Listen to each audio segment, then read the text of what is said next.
Welcome to Ladies Kickin Ass, a podcast for women entrepreneurs working in the skilled trades and home service industry. My name is Tanya Wilson, and against all odds, like being a single mama of two and a woman, I have built multiple 6- and 7-figure profitable service companies. I've had it all, I've lost it all, and built it back better on my own terms. And I'll show you how and inspire you to do the same. Here you will learn from myself and guests on what it takes to design, build, operate, and scale a successful service company as a woman in a traditionally stagnant good old boys club. Our guests have courageous stories of success that must be told and need to be heard from those still trying to make their way. And while we're working on these business goals, we're also learning to love ourselves, love our partners, and raise amazing babies and families to mirror our own badass selves.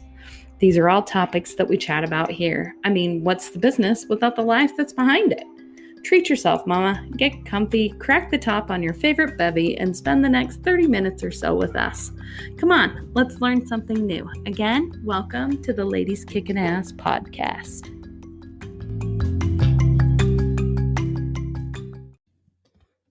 Hi, ladies, and welcome back to Ladies Kickin Ass podcast. I'm so glad that you're here with me. Happy Friday. I don't know about you, but if you had the week that we had at our place this week, we're glad that it's Friday. So find yourself something ice cold to drink and just hang out with us for the next 20 minutes. We're going to make today sweet and concise, but there's a great message today behind competition. The word competition can be scary for people. It can be challenging for some people.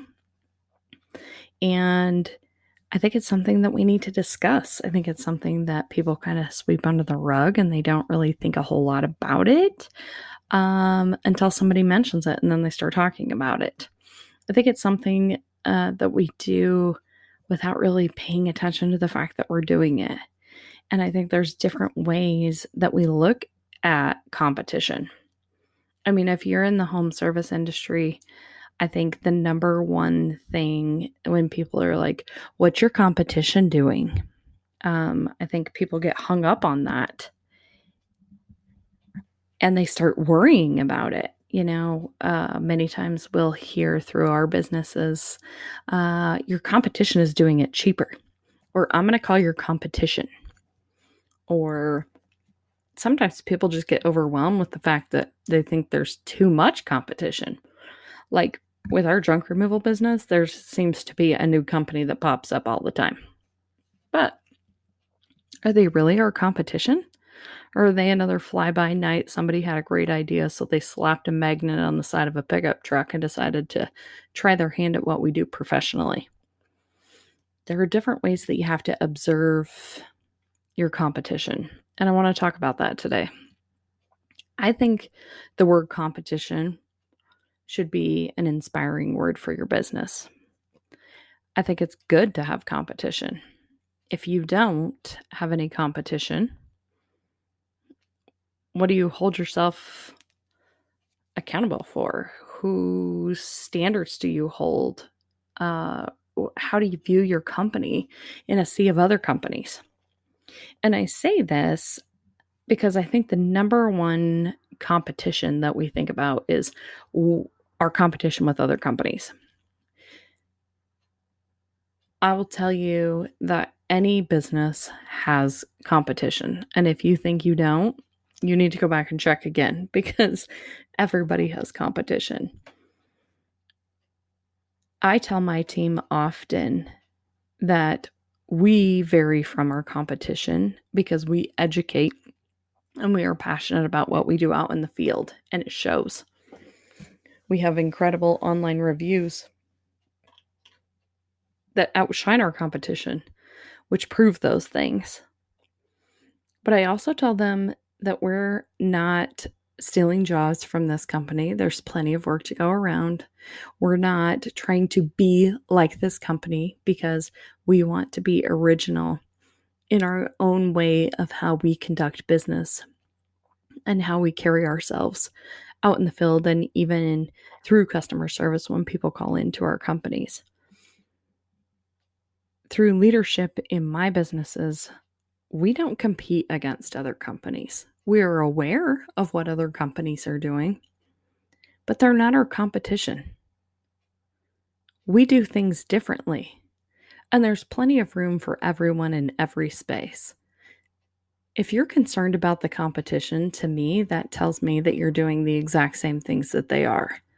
I know wholeheartedly that I have built a business around a lacking aspect of this industry that I work in, and I know that we stand out and shine. Our reviews tell us so. And those are the things that I would challenge you to look at with your company. Stop comparing yourself to your so-called air quote competitors. So what if they're a little less expensive than you? Do they deliver the same experience that you do? What about equipment? Are they running old nasty equipment and you have really nice new equipment? Are they paper invoicing and you're digital? These things that make you a reputable company, they cost money. And it's okay to charge for those things. I know that we have talked about it in another podcast previous to this with my office manager, Sophie Nelson. We talked about how I believe the statistic came out to be literally 9 out of 10 people would pay a little bit more money to make sure that they were working with a reputable company that was going to take care of them. So that is where building your online reputation is so, so very important for you to being able to charge what it is that you believe that your service is worth. So work on that if you haven't done that yet. Another form of competition that we often run into, and this can even happen between one business owner and another, is that we compete against other members of our team. So whether we are trying to outdo one or we feel insecure about what they're doing and perhaps we're not doing it quite as well, I would challenge you, if you're in this situation, that you stop comparing yourself.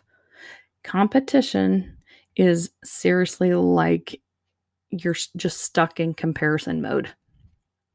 And it doesn't have to be that way. It truly doesn't. What you bring to the table as an employee or team member is different than what someone else brings to the table.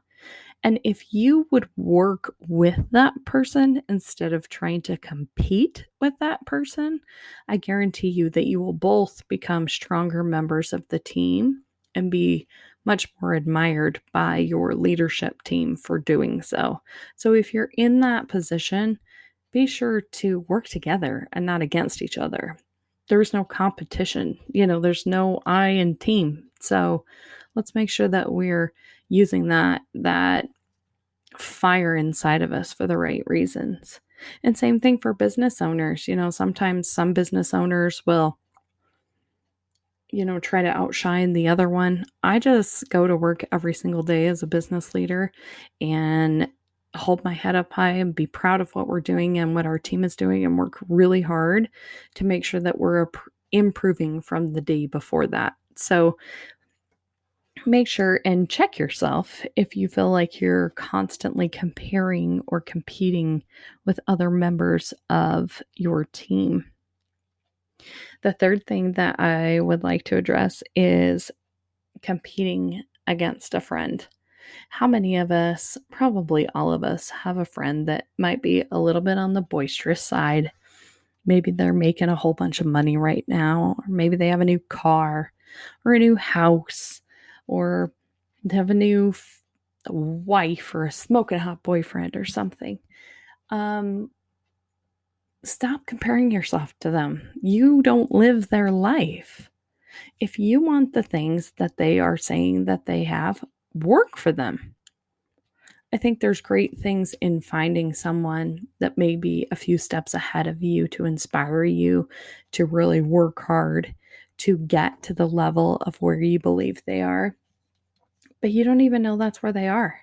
So you may be competing against a story, really.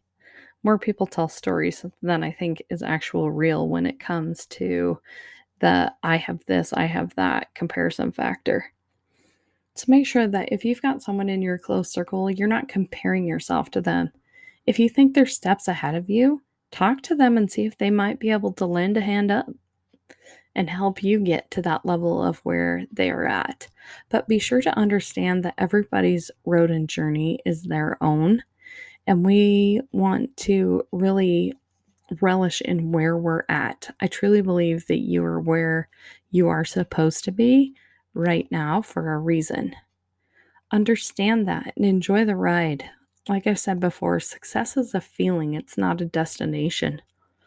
So even though this person may have the boat that you want, or maybe they live in the neighborhood you'd like to be able to live in, maybe ask them some questions and not draw that blind faith of competition between them. They may be able to help you get to where you want to be at a quicker pace. So don't ever be afraid to do that. The what do they call it? The green-eyed monster of jealousy is a damning thing to bring into your life. So make sure that you always use that for a positive reason and that you're helping build yourself up and not second guessing what your abilities are just because you're not where somebody else is right now. I know you have it in you to get to that place, so don't stop doubting and don't get that comparisonitis because that can be really life-threatening to achieving your goals. Another thing I really didn't even think about before, but I've noticed this a lot lately in social media posts that I've seen. It almost appears that spouses are competing with each other anymore. And what I mean by that is I'm further along in my career than you are, or I have this and you don't have this quite yet. And it typically seems to be the one that maybe is a little behind of where the other spouse is. If one has been in business longer, or if one has been in a position that's, a longer position, and they may have that comparisonitis with their own spouses. This is somewhere where I would highly challenge you that if you feel that you have that with your boyfriend or spouse or significant other, that you have that conversation so that it doesn't infiltrate into your relationship. I think oftentimes many women are not at the level that their partners or spouses are in a career aspect. And sometimes that can become a jealousy factor for them. There's also becoming a lot of women that are surpassing their men in the career field, if you will, and they're having a really hard time swallowing that pill and being in a relationship that's like that. I would highly recommend to you that you have constant conversations with your significant other and that you talk this out. You don't ever let that infiltrate your relationship or harm your family in any way.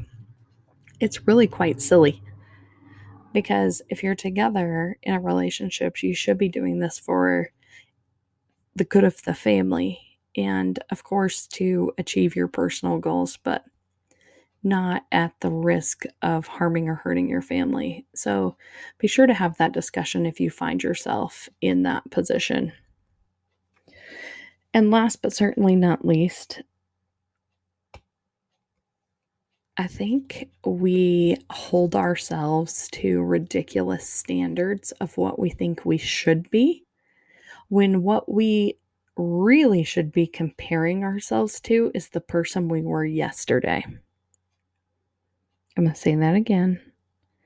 Your only competition should be the person that you were yesterday. If you are continuously working on yourselves, the only thing that you should really be comparing yourself to is the choices and decisions and actions and moves you made yesterday. Because every day we try to be a little bit better and a little bit better. Tony Robbins teaches this really simple principle. And he says often that we are just 2 millimeters away from where we need or should be to really achieve our biggest goals. 2 millimeters. I mean, if you really think about that, it's like nothing. It's literally like a shift in perspective. It's, taking one step more to the right than to the left. It's really quite awesome that we're right on the verge of that. And a lot of times we don't even realize that. I would challenge you as women entrepreneurs or key players in home service companies. And if you're in any service business at all, to sit down in the evening and journal how your day was. And every day, what is something that I did better today? What was a great decision that I made today? And then look back over that in 6 months. Look back over it in a year. And see how much you've grown. I think we take for granted a lot of times. We look back like 2 weeks from now and we're like, oh, we may still be going through the same problem. We may have had personnel issues that now, we're kind of reeling from, or maybe we had a bad sales week, or, hell, maybe you were just not clicking with one of your kids this week. And you look back and you're like, crap, I'm still in this. But if you look back 6 months ago, or you look back 6 years ago, look at how much you have grown. I am extremely hard on myself in this area, and this is something that I'm trying so much to be better at, is not holding myself to an impossible standard. Give yourself 3 big goals that you want to achieve that day, and achieve those, and get used to the feeling of, I have successfully completed my goals today. On to the next ones. Don't make a list of 15 things that you think you're going to get completed today when you know damn well you only got time for one. I used to make lists so obscene that there is no way if I stayed up for 24 hours for 5 days that I would get all of this stuff completed. And then I would get upset with myself that I didn't complete stuff and I felt like a failure. Set yourself up to win. Set yourself up with 2 to 3 big goals, non-negotiables that you're going to do that day. And don't be crazy and make it like 8 hours worth of crap that you don't have time for that day. And then sit down at your calendar and time block those 3 goals off, so you have 0 reason to not complete those. I promise you, this is something that may take you weeks or even months to get really good at, but continue to keep doing it. Just keep doing it, because you'll get better at it. Every day you get better at it. I have time blocks for all kinds of stuff into my schedule now. And it is helping me achieve big goals just by setting these little time blocks. It's each one of those bricks that you fit together that builds the house you're trying to build. Don't try to throw a layer on there. One brick at a time will build your dreams. I promise. I am living proof of this myself, and I know that it works. This was really great advice that was given to me, and I have just always felt like I needed to pay that forward and that I needed to give that to someone else. 2 millimeter shift and truly time block yourself to accomplish 3 big goals and watch your growth. You will stop looking at competition the way that you do now. I don't even think about the competition in the traditional sense of the word anymore, because it's so ingrained in my head right now that the only competition I have is myself. I don't have to be any specific person for anyone. The only one that I need to make happy, first and foremost, is myself. That's not selfish. That's selfless, because you are then able to care and give and provide so much value for everybody else that is in your life. Let's focus this week. Even think about it this weekend. I want you to come up with 3 big goals that you're going to work on this week. Don't make them crazy time involved. 3 big goals that would move the needle a little bit forward in your business or in your position. Write them down and then check in with yourself every single day. Did I get this completed? Did I get this completed? Break it down, but make sure that you get those 3 goals completed and that you can see that you are making progress.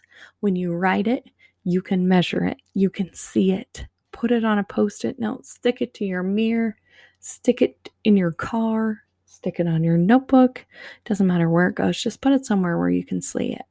I promise you that when you stop viewing competition in the traditional sense, you will grow hand over fist in astounding ways that you didn't even know that were possible. And it truly happens when you're not even looking. Ladies, I know that you have what it takes to build an amazing home service company, and I'm here to support you 100% of the way. If you find yourself in a little lurch and you feel like you need some help, you can always reach out to me. I'm at Tanya's at ladieskickinass.com. That's TANYA at ladieskickinass.com. And you can find me anywhere on social media at Ladies Kickin Ass. Shoot me a DM. Let me know what you're working on. I'd love to be able to support you and your big business goals. In the meantime, ladies, make that list and keep kicking some serious ass. Bye for now.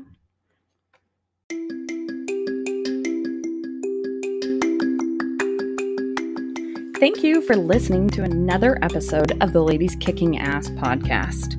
If you yourself are one of these amazing women and you have an awesome story that you'd love to share with our audience about raising businesses and babies and becoming the woman of your dreams, I want to talk to you. So please find us on Instagram or Facebook at Ladies Kickin Ass, shoot us a DM, and let's chat. You have a story that needs to be heard, and I want to help you tell it.